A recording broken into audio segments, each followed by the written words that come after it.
sábado, 3 da tarde. Seja muito bem-vindo ao nosso momento de estudo bíblico. Sejam todos muito bem-vindos. Esse momento é quase sempre ao vivo, mas hoje, uma das raras exceções, é uma gravação.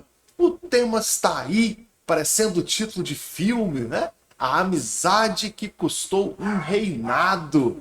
E eu convido vocês a estudar comigo 2 Crônicas, capítulo 10. Ou é 1 Crônicas? Não, é o segundo mesmo. Vamos estudar aqui sobre um conselho de amigo, ou de um grupo de amigos, que acabou custando um reinado inteiro. Esse rei é o Roboão. Apesar do estudo de hoje ser uma gravação, eu vou manter com vocês a mesma dinâmica do ao vivo, com exceção dos comentários de vocês, mas eu faço questão de responder a todos os comentários nesse vídeo e quero que você continue acompanhando os estudos bíblicos do Café e Teologia, mas também que você que gosta de estudar a Bíblia, que você se torne um aluno da Escola Excelsius de Teologia. E eu te faço esse convite daqui a pouco. Olha, só por enquanto. Cadê o estudo bíblico? Sumiu? Peraí, vamos lá. Onde é que está? Eu quero que você veja somente a capa, por enquanto, da Escola Excelsius de Teologia. Está aqui no site Café e Teologia. Você clica em curso teológico e aqui está o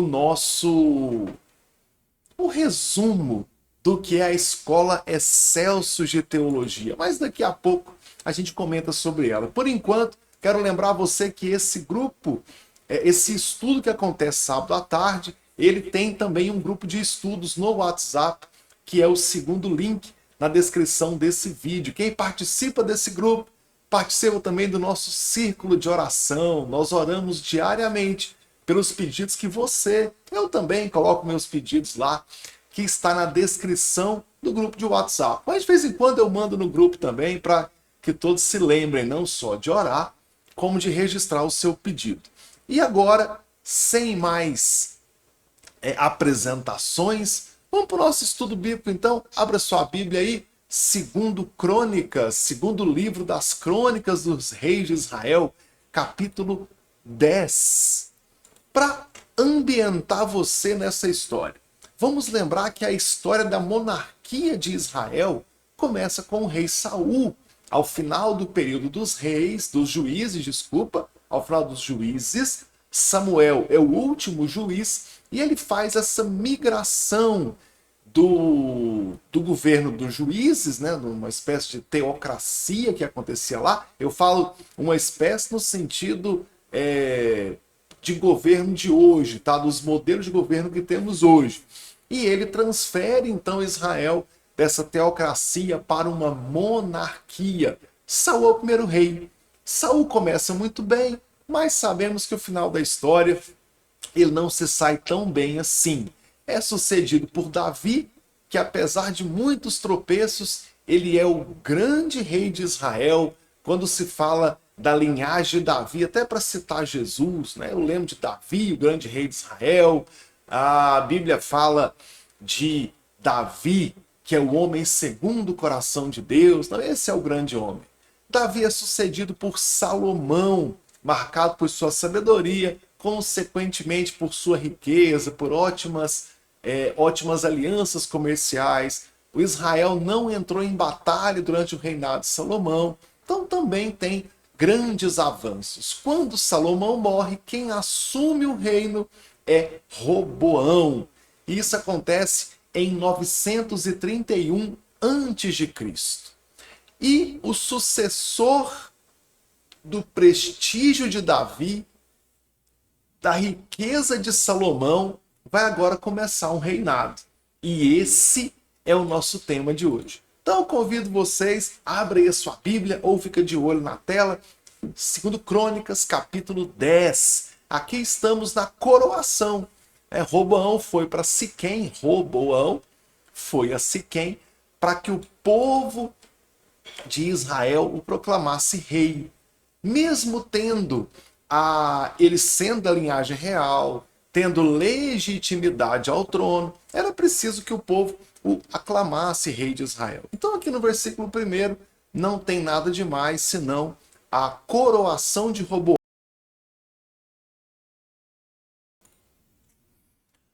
No versículo 2, olha, versos 2 e 3, fala aqui que Jeroboão, né, estava no Egito, tinha fugido de Salomão, e ele ouviu essa história da coroação de Roboão e voltou.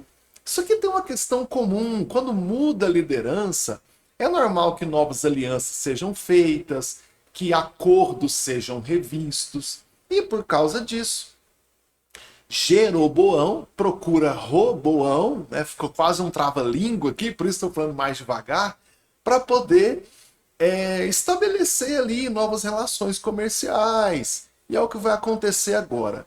No versículo 4, nós já temos aí o motivo dessa conversa, né? Jeroboão vai dizer que Salomão, ó, teu pai, colocou um jugo muito pesado sobre nós, né? Alivia essa dura servidão. O que Roboão quer? Ele quer a diminuição da carga tributária.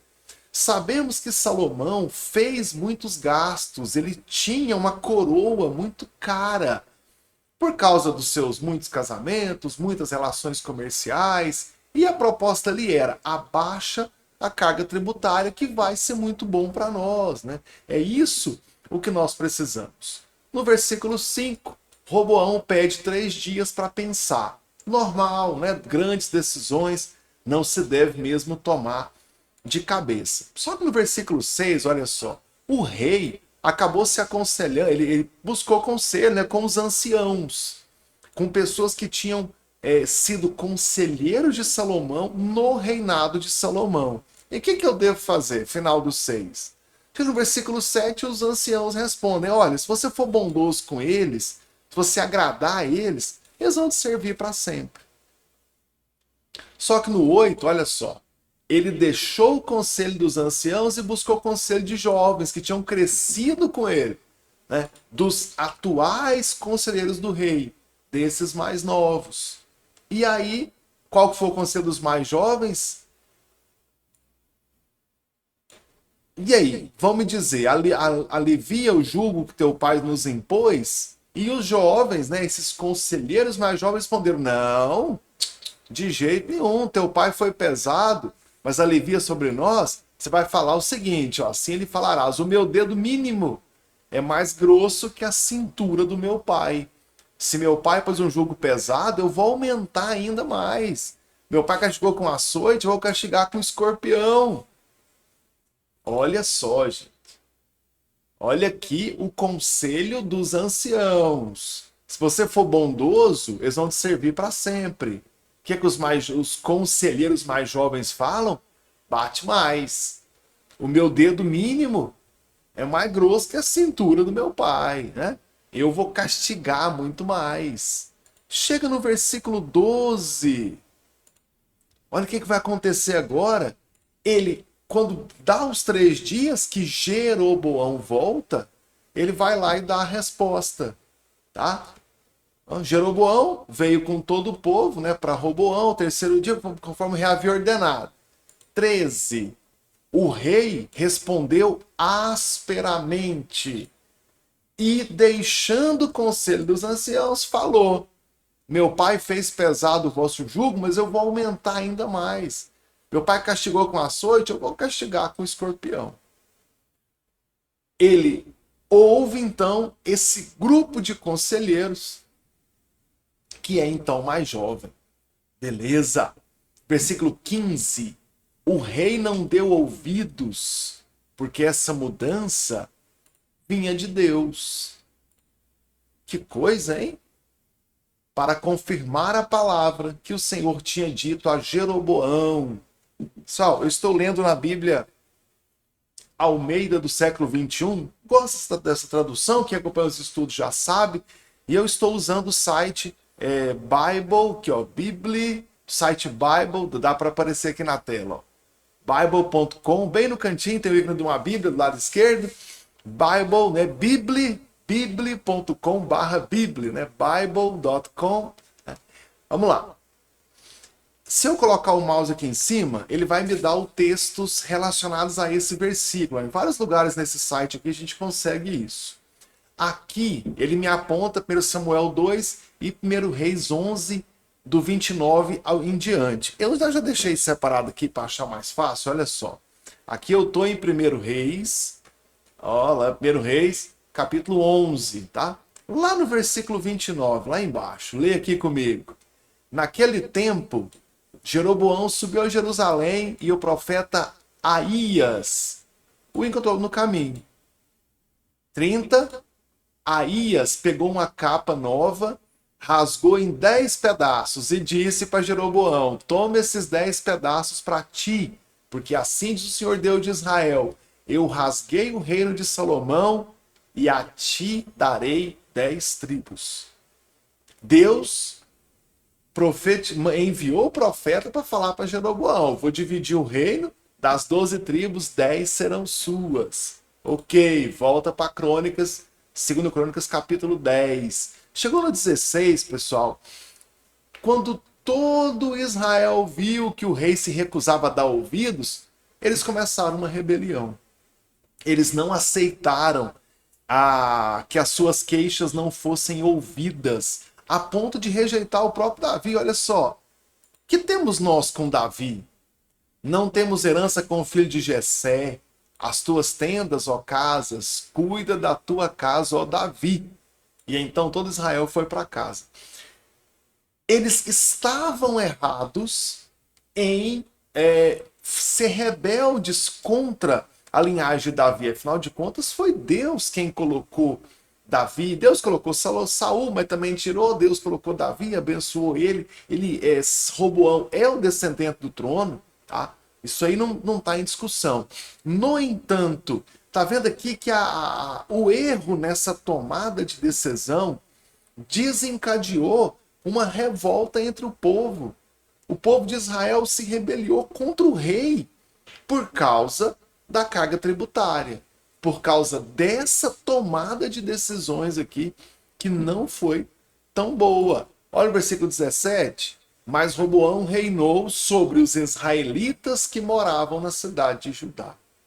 Gente, por causa de uma decisão errada, por causa de um problema aqui, de repente, eu tenho um rei que reinava sobre 12 tribos e de repente ele reina só nas cidades da terra de Judá. No 18, ele até tenta contornar a situação. Apesar de tudo, ele ainda tem alguns fiéis a ele, né, que não se rebeliaram. No versículo 18, o rei Roboão enviou Adorão, encarregado do trabalho forçado. Mas os israelitas o apedrejaram e ele morreu. Quando enviou o mensageiro, eles mataram o mensageiro. E isso aqui, em linguagem de guerra da época, é uma demonstração de que eu não estou disposto a negociar e que eu não estou disposto a ceder em nada. Quando o rei ficou sabendo, subiu depressa com o seu carro e fugiu para Jerusalém.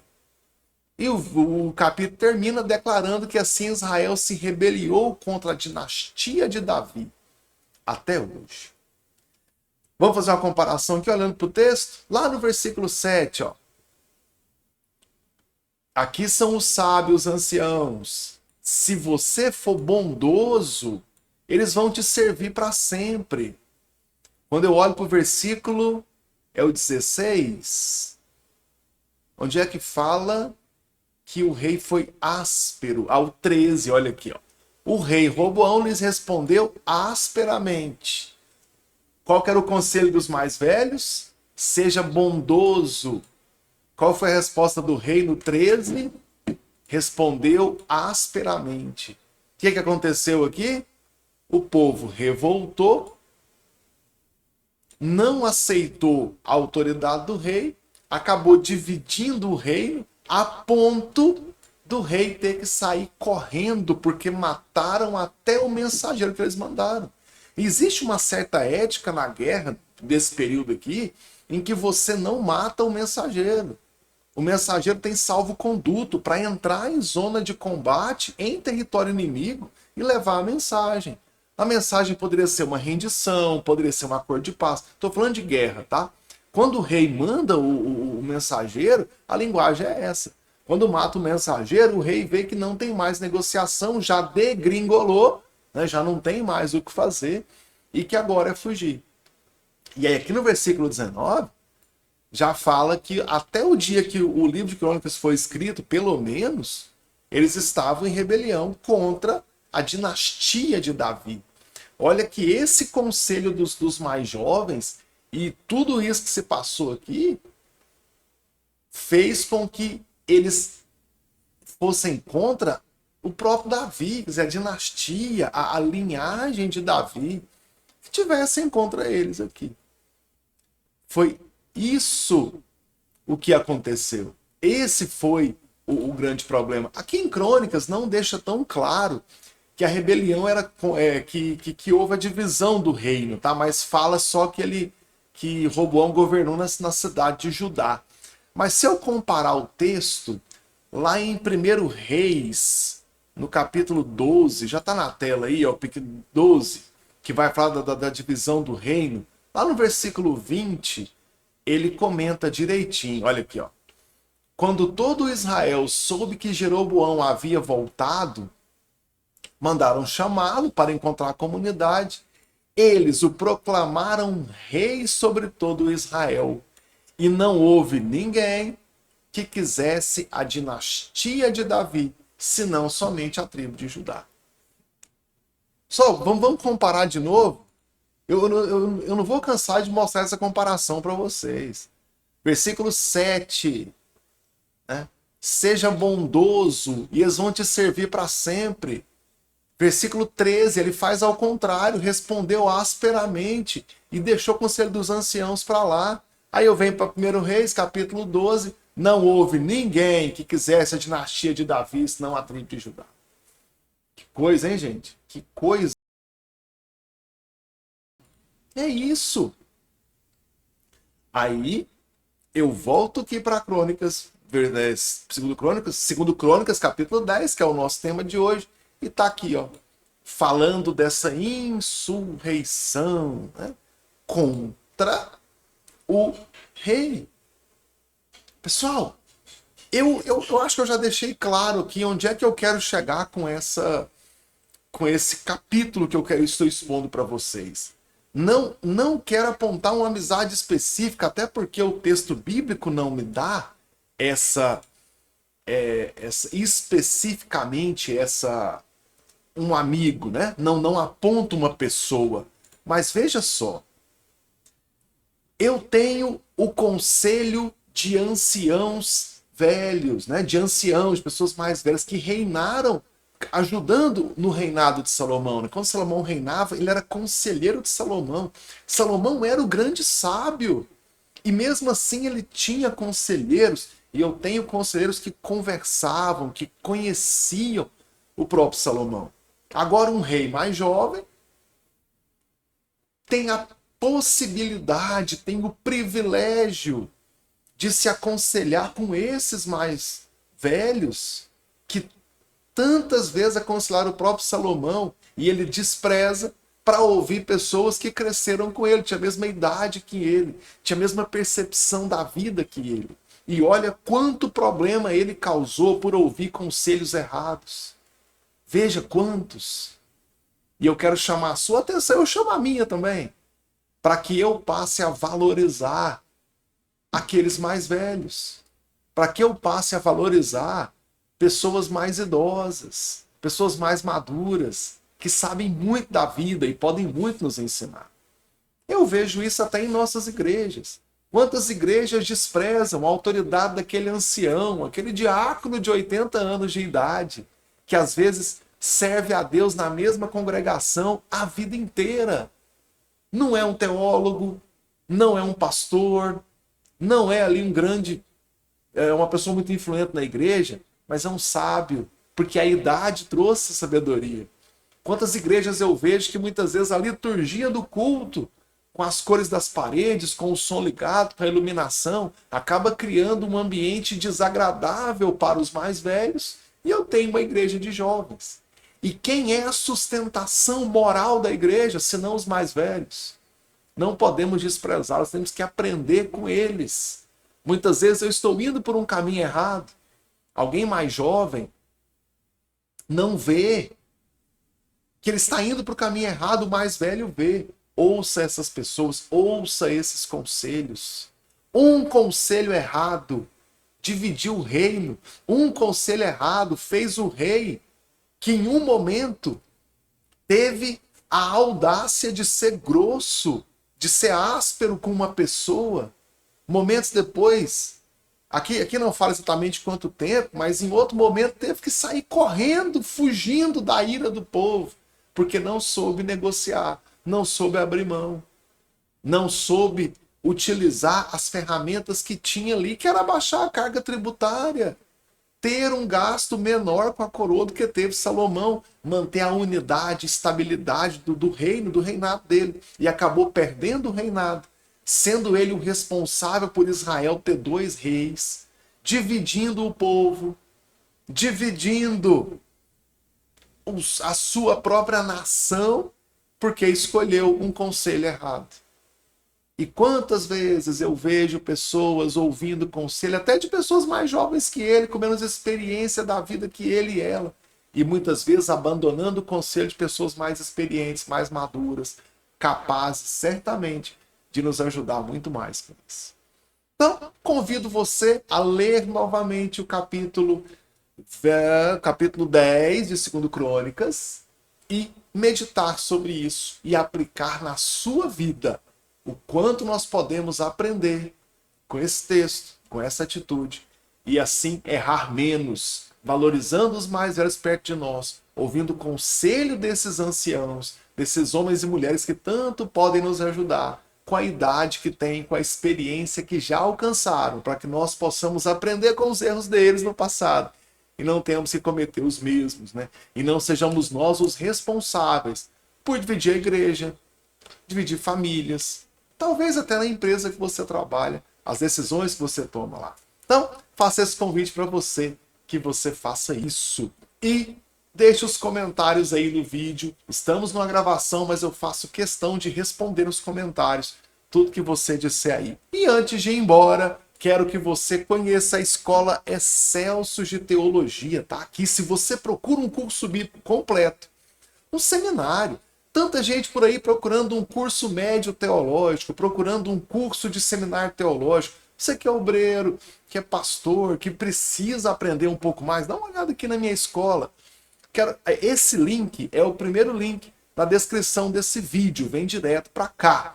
Mas rapidamente vai explicar como é que é o curso, a mecânica das aulas. É sexta-feira ao vivo, sempre das 8 às 9 da noite. Eu faço uma live privada no YouTube, então não tem que baixar aplicativo nenhum. Olha que fortuna é a mensalidade, são R$ 20 por mês.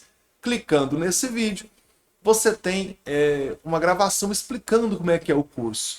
Se você acha que o curso é fraco, dá uma olhada na grade curricular. Olha aqui, eclesiologia, soteriologia, sexualidade à luz da Bíblia. Nesse mundo aí de ativismo LGBTQIA+, eu apresento biblicamente falando o que a Bíblia fala de sexo e sexualidade. Tá? E pode assistir com a mãe na sala, que é uma matéria bíblica. Não tem pornografia, não tem nada disso aqui não. É sexualidade conforme Deus nos criou. Tá? Aconselhamento, visita pastoral, homilética, você quer aprender mais, formação da Bíblia Sagrada. Isso aqui muito seminário não tem. Os apócrifos e deuterocanônicos, aqueles livros a mais na Bíblia Católica, aqueles livros que nem na Bíblia Católica tem, Evangelho de Jesus, Evangelho de Filipe, Evangelho de Judas, tudo aí, ó, tantas outras matérias, tá? Para a exegese, para interpretação de texto bíblico, extração de significado, história da igreja em 3 pontos, tá? Falo sobre feminismo, arqueologia, escatologia, que muita gente gosta, tá aí sendo tratado, tá? Fundamentos da EBD, ética cristã, até criação e evolução nós tratamos aqui. Evolucionismo, a falsa ciência anti-religião. E tem um monte de coisas. Entrou no meu curso, você vai estudar todas essas matérias. Como é que funciona? Entra no site, assiste esse vídeo aqui que você vai entender. Mas, via de regra, de um jeito fácil para você entender, é saber que é um curso continuado. Todas essas matérias, pensa que elas estão num carrossel. Todo mês eu estudo uma matéria nova. Então você vai ficar comigo, são 33 matérias, dá para conferir aqui, ó, são 33 matérias, tá aqui, ó, 33. Então são 33 meses, né? Dá quase 3 anos para terminar o curso. É um tempo de curso seminário por aí, tá? E você entra, assiste a matéria do mês e o curso vai girando. Quando chega na última, eu volto para a primeira matéria. Mas para você não é a primeira, para você é a continuação do seu curso. Quando você fizer as 33, você requisita a mim o certificado de conclusão do curso da Escola Excelsior Teologia. Então, é isso. Quer participar da escola, se matricular, pagar R$ 20 por mês, ter aula ao vivo uma vez por semana, estudando todas essas matérias? Clica no primeiro link na descrição desse vídeo para fazer parte do grupo de estudos. Esse é totalmente grátis. Clica no segundo link na descrição desse vídeo. Eu acho que eu confundi. Escola Excelsior, primeiro link. Aula de teologia toda semana ao vivo. Grupo de estudos, segundo link na descrição desse vídeo.